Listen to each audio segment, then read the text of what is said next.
Fahrenheit 9/11 movie review. So this is part of my scripted movie review series in which I go through the blog archives of movie reviews I wrote years ago and try and make a video out of it. This is something I did back in 2004. Now Fahrenheit 9/11 is, it's a timepiece, isn't it? It was very topical at the time. It's not topical nowadays, and so I think it's been pretty much completely forgotten. Or I don't know, has it? Do people still talk about this? Correct me if I'm wrong. So this is going to read like something people were very interested in back in 2004 and something probably people aren't that interested in anymore because all the politics are no longer topical. But for whatever it's worth, this is what I wrote in 2004. Now, I've mentioned this before in a couple of these videos, kind of going back through my old movie review archives. But I was living in Japan, and at that time, movies coming out in Japan were delayed by kind of several months after they were released in the US. I think they've stopped doing it. They've definitely stopped doing that here, like in Vietnam, where I'm currently living. I think they've stopped doing that worldwide now. I assume, my theory is that because kind of piracy on the internet is so rampant that, you know, you've got to get it into the theaters as soon as possible. But back then, different countries had different release dates for different movies. So, this movie came out in Japan several months after it had already been out in the US. And it was always a frustrating thing for me because, you know, I was a political person, I had opinions, I wanted to kind of chime in with my 2 cents and kind of contribute to the cultural conversation. And I couldn't because I couldn't see the movie. So I would just kind of read on everyone else's blogs for several months, all their opinions, or kind of read in the newspaper and the reviews. So I had already kind of absorbed all the cultural conversation by the time this movie came out. And then by the time I got around to seeing it, everyone else had moved on to talking about different stuff. So in this review, I kind of react more to the cultural conversation, kind of all the things I've been reading about online about this movie. And I noticed a frustrating trend, which is that liberals love this movie, of course, and conservatives refuse to see it. I read so many things by conservatives saying, yeah, I'm not even going to see it. National Review, was that the name of it? National Review, yep, printed a review of this movie on their website in which the reviewer said, yeah, I haven't seen this movie, but it's garbage. So I was very frustrated with that, and I reacted against that, and I said, no, you've got to see stuff you disagree with. And it's a little embarrassing now, but what I actually wrote is, you are not being a good citizen unless you see this movie, which was overkill in the other direction. So I no longer think that.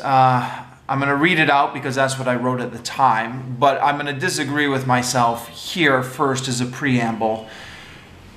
That was overkill. You do, as a good citizen, you should expose yourself to views that you disagree with. Like, if you're left-wing, you shouldn't just cocoon yourself in left-wing media. You should kind of read some stuff from the right as well. And vice versa. If you're on the right wing of the political spectrum, you owe it to yourself to read some stuff or listen to some stuff that comes from the left as well. That's part of being a good citizen. To say that everything hinges on one particular movie is overstating it. Although, at the time, this movie was kind of getting so much press. Was it like a really big deal at the time that I think, ideally, maybe just to kind of see what everyone's talking about, it would have been a good idea to see this movie. And then, you know, critique it intelligently. Like, you don't have to agree with it. Anyways, let me just read out what I wrote at the time. So Fahrenheit 9/11 opened on August 21st in Japan, and I finally got around to seeing it.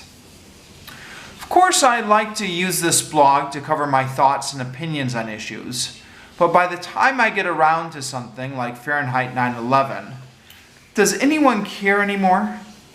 So much ink has been spilled over this topic already, both in the professional print media and on blogs in my circle of friends. I've got some friends who've written excellent reviews of this film, which pretty much says everything I would want to say myself, so nothing to add to it. Also, there have been a number of excellent reviews in the print media. Japan Times did a very good review. So instead of retreading that ground and pointing out what the film does well, since everyone else already has done it, I'd like to argue instead that if you haven't seen this film yet, you need to.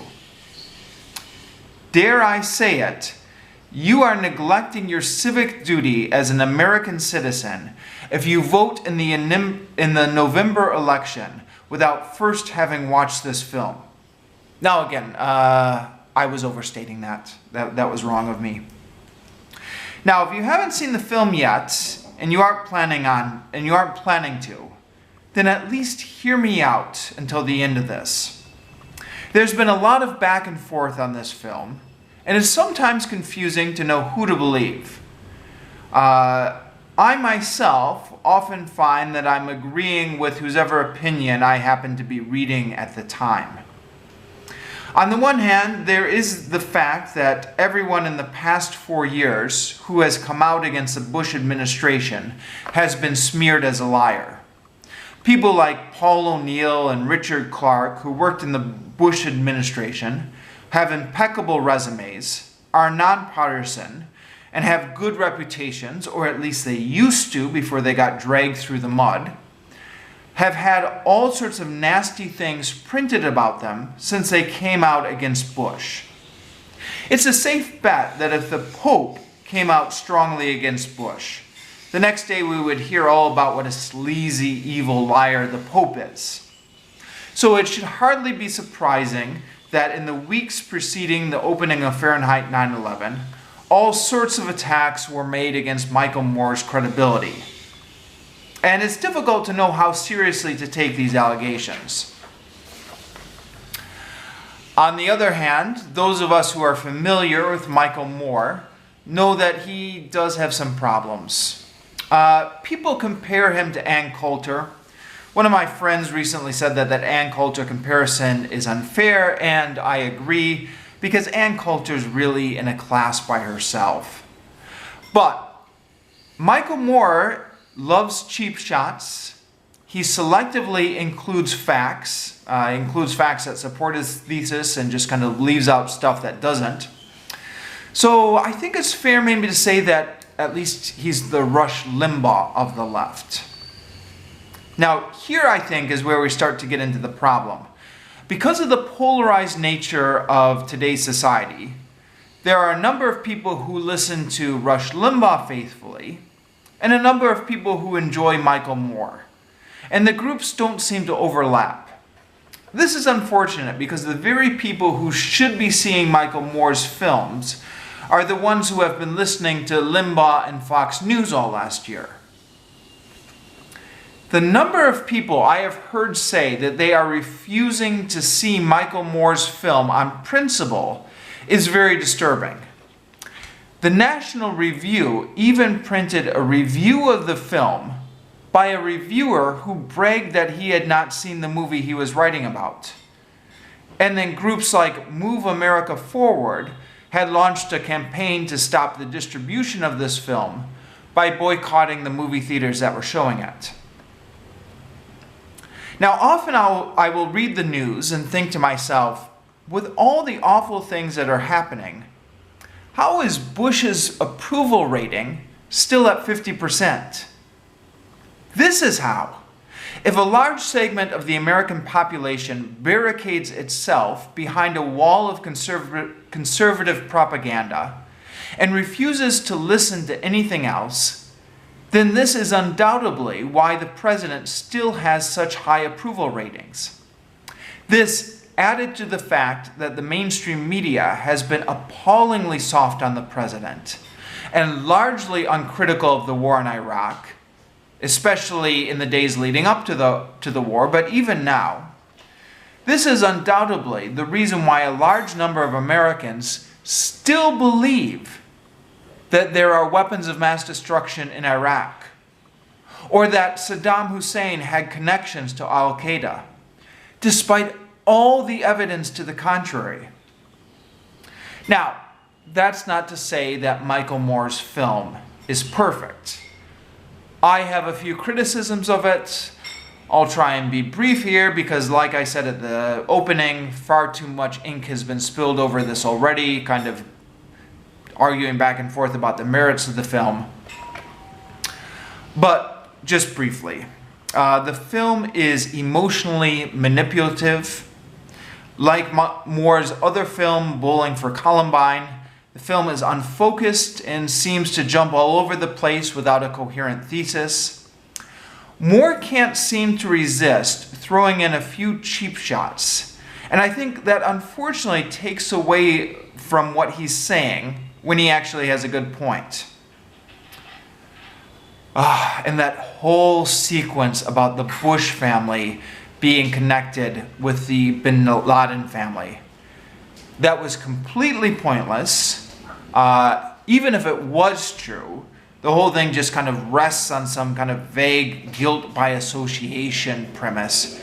That part of the movie was a low point. He should have cut that whole part out. And yet the film has many good points as well. Moore is probably at his finest when he is reporting facts that have been well documented by others, but have not been given sufficient attention in the mainstream media. The most moving scene in the film is when Moore films the mother of a dead soldier coming to Washington, D.C. At one point, she is dialoguing with an anti-war protester, and a conservative rushes up and says, "This is all staged." The mother responds, "My son was not staged." And that is really the best point the film has to offer in its own defense.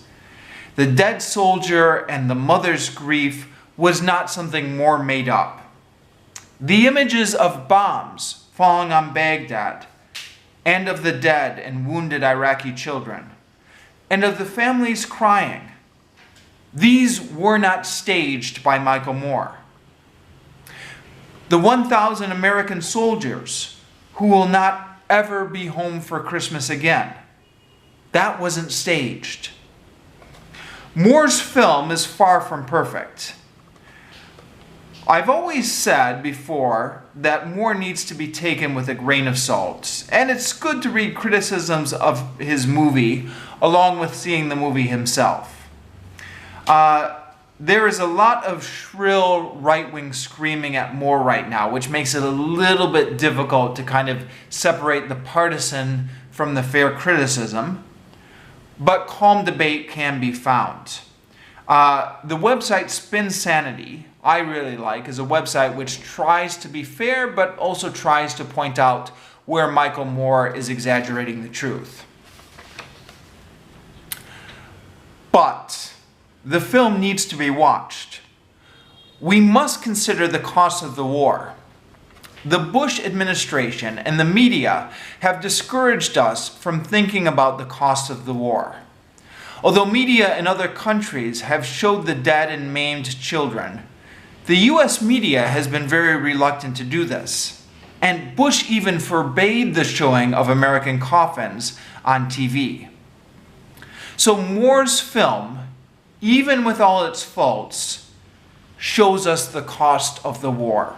And again, those screaming Iraqi children weren't staged. This past year, we started a war. And although Saddam was a bad man, we didn't have to fight this war. This was an optional war that we chose to engage in.